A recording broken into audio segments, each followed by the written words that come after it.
We're going to be connecting now. Oh, he's declined me. Oh, Amir, you declined me, my friend. Send another request in. That was a good start, though, to be fair. So I saw a lot of stuff. Amir Khan did an interview the other day about talking about whether he has another fight left in him. What's the plans for the future? That's what we're going to talk about with Amir today. We'll give it another go. We're trying to connect now. Here we go. Hey, Hey, man. Sorry, mate. I pressed the X button. I thought something happened. So mate, the good news is I've noticed that now you've had a shave, you look a lot younger. You know, I look back So I'm going to 25 try and again. do that myself, mate, because we're stuck You know here what? in isolation. I think the last time, when was the last time you had a shave? Oh, mate, this yesterday morning.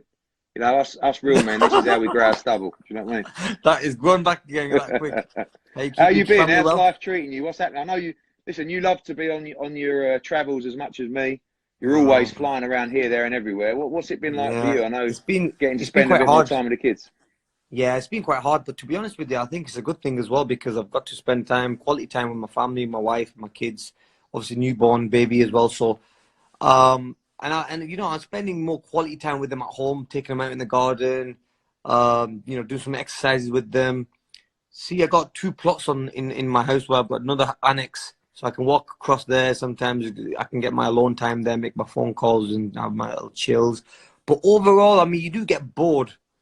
I want to hit the gym properly. Like, I've got a little gym at the house, but I want to hit a proper gym so that way I could do a proper workout, you know, hit some bags, do some shadow boxing and look myself in the mirror and stuff like that while I'm shadow boxing. But it's hard, you know, and I can just imagine there's a lot of people are probably watching this, but they must be getting so frustrated at home. But you have to stay strong through this period of time now where we have to stick together. And I think it's great what you're doing here, Eddie. Doing one of these is going to help people. We're just trying to keep people with content, keep people talking about boxing. What's your advice, Amir? You've done everything in boxing, but to the younger fighters right now, you know, we know that boxing can save lives. It can keep you disciplined, give you that regimental lifestyle. Yeah. But obviously, some people now, they don't have the camaraderie of a camp. They don't have the time to go in but now more than any time, try and close the gap on the fighters above you and try and improve yourself somehow. Yeah, that's it. And the best way of doing that, you know, for me, the best thing was to move away. Sometimes being around your comfort zone, being in the UK for me was a little bit difficult. A lot of people knew who I was. My friends were always over at the gym. You want to impress them. You're not learning things. And, you know, whereas when I went to America, I was away from everyone. I was isolated in a training camp on my own with just my gym mates. Everything around that camp was about boxing, and I was watching fights and watching things, and you know, whereas you're away from all the distractions. And I think that's where a lot of the young guys have to do now. They have to kind of lock themselves away because look, nowadays we have all this Instagram, Twitter and everything, and I think it can take your eye off the game sometimes. If you start reading the comments of people, don't let that get to you as well, because sometimes that can put you right down. And I think with these up and coming fighters, they need to stay a little bit more focused on the boxing, forget what people are saying. Because if I've been one of them fighters where if I let people, all the shit I get and all those things I've read about myself, if I let that get to me, it would have destroyed me. But don't ever let those things get to you, because you know what, it's only going to put you down. I've seen you get loads of stick. Listen, so do I on social media as well. Do you not read? Have you stopped reading it now? Are you a case where? No, I do read it. Look, you do read it. You probably read it as well, Eddie. You know, I do read it. Yeah, but we do read it. It's different for me because the fans are my customers, right? Yeah. They're also your customers, but really you're a fighter, so you're your own man, and you're in the toughest job of all. So really, I feel worse for fighters getting stick because listen, I'm just a chubby geezer who goes to the office. You're putting in the miles, you're putting in the hard spars, you're putting in the runs, you're dedicating. People don't realize that. No, I know. And I think that's what people need to realize. Look how hard we work. Like you might fight, you might win some, you lose some, but you know there's the work that we put in 10 weeks of training camp, away from your family, away from your friends, and you're literally waking up in the early hours in the morning, going for a run. You come back home, you sleep again, you eat, and then you train again. I mean, it's hard, man. It's not easy, and still to get stick for that. And you think, you know, if people knew my life really, they think you live this lavish life and everything. But when you're in training camp, it's not a lavish life, man. I mean, even yourself, Eddie, you probably travel all around the world, not because you like traveling. People probably think you're traveling because you love it, but no, it's work. You know, you travel for work. Sure. Well, listen, one thing we're not doing at the moment is traveling. So I saw That's it.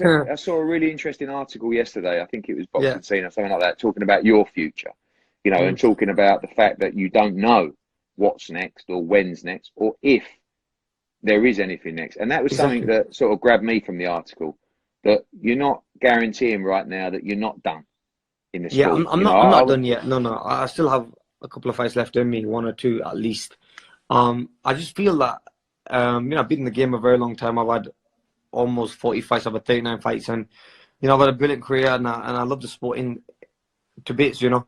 But I think there's gonna come a day where I want to do other things as well, because it's hard for me to do my charity work and do all my appearance stuff and travel the world, because on back of my mind there's always boxing.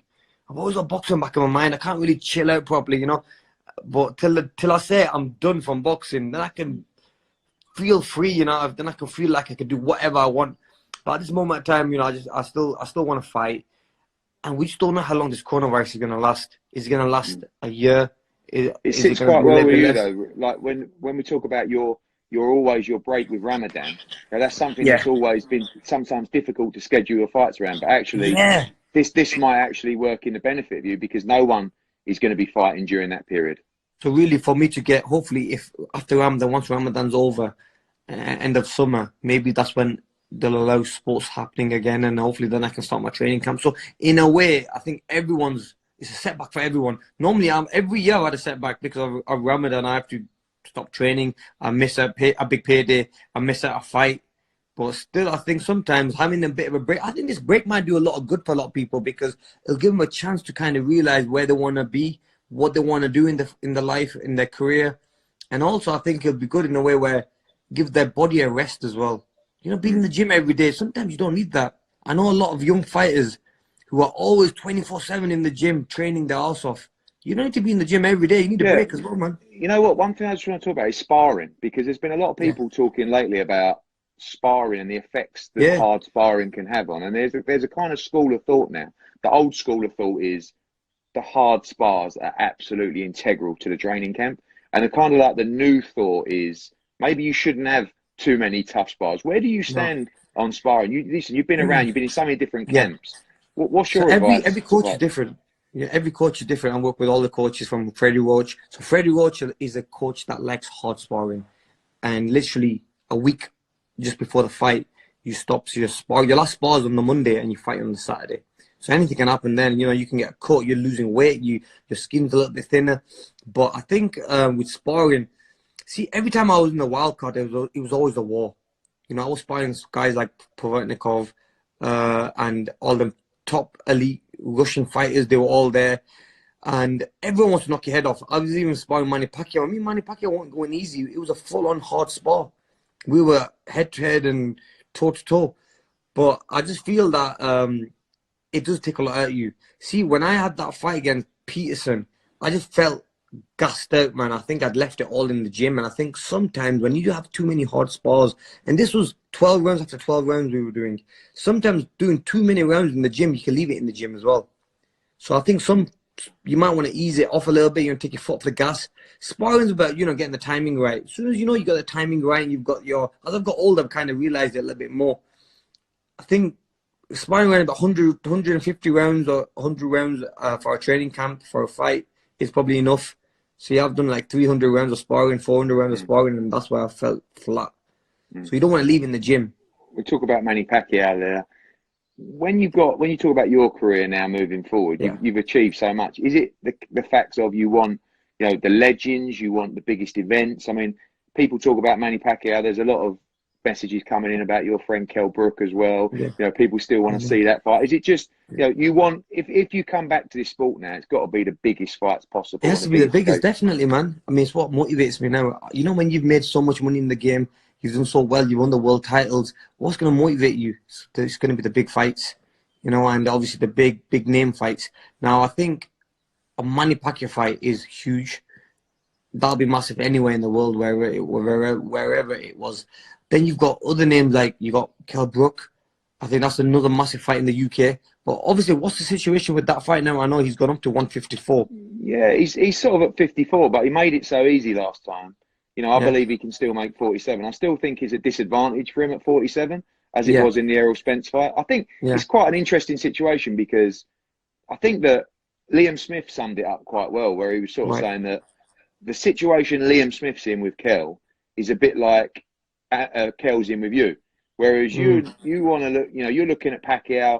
Everybody wants you to fight Kell Brook in the UK.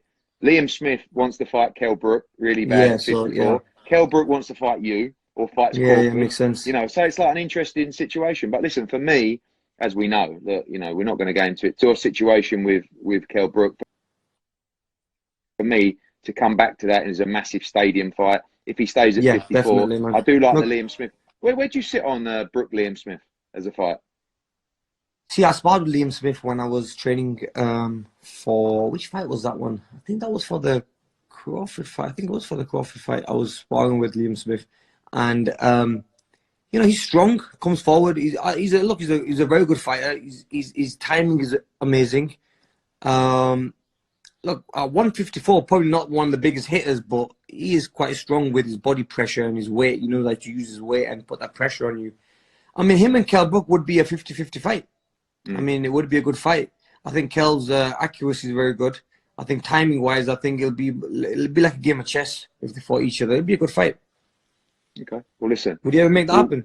Yeah, I'll make it happen. Come on, both, you know, so. Yeah, I still want to make you VKL, but we'll see where we get with that when we start back. But listen, Yeah. I appreciate you coming on, mate. We're going to move on to another guest. Thanks for everything. Take care of yourself and your family, and Thank we'll you very speak much, soon. man. I appreciate it. Cheers, Take Amir. care. Bye, Bye, mate. bro. Bye. Bye.